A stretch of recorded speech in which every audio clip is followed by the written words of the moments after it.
Dans cette vidéo, je vais te donner les principales raisons pour lesquelles tu dois te lancer dans le secteur apicole. L'apiculture, c'est l'élevage des abeilles. Et dans la vidéo, tu vas découvrir pourquoi l'apiculture est le secteur le plus rentable et le plus juteux de l'agro-pastoral. Le plus souvent, lorsque je le dis, les gens me disent: je m'appuie sur quoi pour affirmer que l'apiculture, c'est le secteur le plus rentable de l'agro-pastoral? Tu vas le découvrir tout de suite dans cette vidéo. Reste donc jusqu'à la fin, tu ne seras pas déçu. Bonjour à toi si tu viens de me découvrir à travers cette vidéo. Je m'appelle Paul Raymond, taminier entrepreneur agro-pastoral. Ancien Benguis, j'ai fait plus de 10 ans en Europe avant de décider un matin de tout abandonner et de rentrer en Afrique, bâtir ma réputation dans le secteur agro-silvo-pastoral. Sur mes différentes pages, je te parle d'agriculture, d'apiculture, de semences, d'arbres fruitiers. Si ce sont des sujets qui te passionnent, tu es au bon endroit, tu t'abonnes et tu partages nos vidéos. Pour ceux d'entre vous qui veulent suivre nos formations en ligne, vous avez la possibilité de suivre les formations dans les différentes cultures maraîchères, dans les arbres fruitiers et aussi en apiculture professionnelle. Toutes ces formations se font en ligne. Vous pouvez les souscrire. Je vais laisser juste un lien dans la description de cette vidéo ou un numéro de téléphone que vous pourrez contacter pour souscrire à l'une de ces formations en ligne.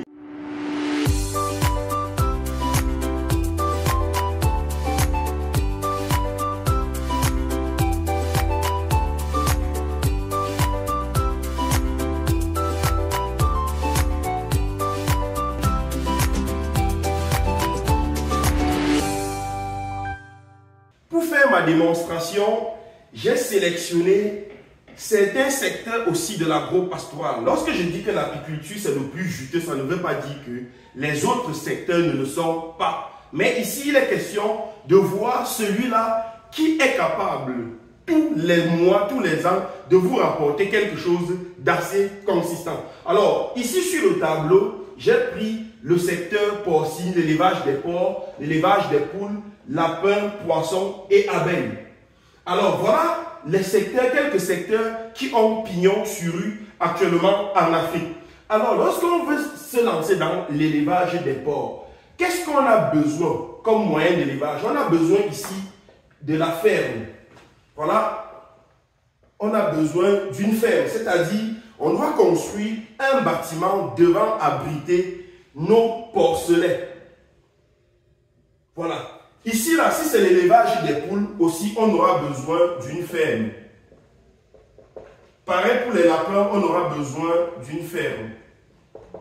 Le poisson, on aura besoin des étangs piscicoles. Voilà, on aura besoin des étangs. On va laisser cette ligne et on va y revenir par la suite. Alors, l'espèce pour les porcs, lorsqu'on a construit la ferme, qu'est-ce qu'on aura besoin ensuite? On aura besoin des porcelets. On aura besoin des porcelets. Pour les poules, on aura besoin des poussins d'un jour.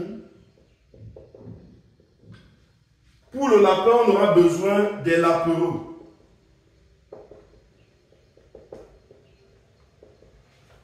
Pour les poissons, on aura besoin des alevins. Voilà. Ici, là, la consommation. Qu'est-ce que les porcs consomment? Ils consomment la provende. La provende. Les poules, c'est pareil, provende. Lapin aussi, bien que parfois, on peut aussi leur donner de l'herbe. Pour les poissons, ils ont aussi besoin de la provende. Si on revient ici, là, au niveau de la prophylaxie, qu'est-ce que les porcs auront besoin? Des vaccins. Les poules, vaccins. Les lapins, vaccins. Les poissons, voilà, les poissons, non, je ne pense pas que les poissons ont besoin des vaccins. Maintenant, revenons par la suite au niveau de la colonne des abeilles. Ici, qu'est-ce qu'on a besoin? On a besoin de la ruche. Maintenant, ici, là, qu'est-ce qu'on a besoin? On a besoin des colonies. Des colonies d'abeilles. Au niveau de la consommation, qu'est-ce que les abeilles consomment? Elles consomment les fleurs. Les pollens des fleurs. Ici, au niveau de la prophylaxie, est-ce que les vaccins sont vaccinés? Non. Si on revient ici au niveau des porcs, vous allez voir que ici, l'entretien est quotidien. Entretien quotidien. C'est la même chose pour les poules. L'entretien est quotidien. Ici, l'entretien est quotidien parce qu'il faut venir le matin se rassurer que les porcelets ont mangé. Revenir le soir, leur donner à manger, nettoyer la ferme, et ainsi de suite. Alors qu'ici, au niveau des abeilles, l'entretien n'est pas quotidien. On peut venir une fois, peut-être tous les 2 mois ou tous les 3 mois, contrôler la ruche. Et vous allez donc voir que, à ce niveau, que ce soit les porcs, les poulets, les lapins, les poissons, tout ceci, les porcelets, on les achète. Les poussins, on les achète. Les lapins, on les achète. Les alevins, on les achète. Mais les colonies d'abeilles, on ne les achète pas. On les capture gracieusement dans la nature. Ici, au niveau de la consommation de tous les autres, là, la provence, on les achète. Mais les fleurs, on ne les achète pas. Ici, au niveau de la prophylaxie, les vaccins, on les achète. Mais ici, les abeilles n'ont pas besoin de vaccins. Donc, on ne les achète pas.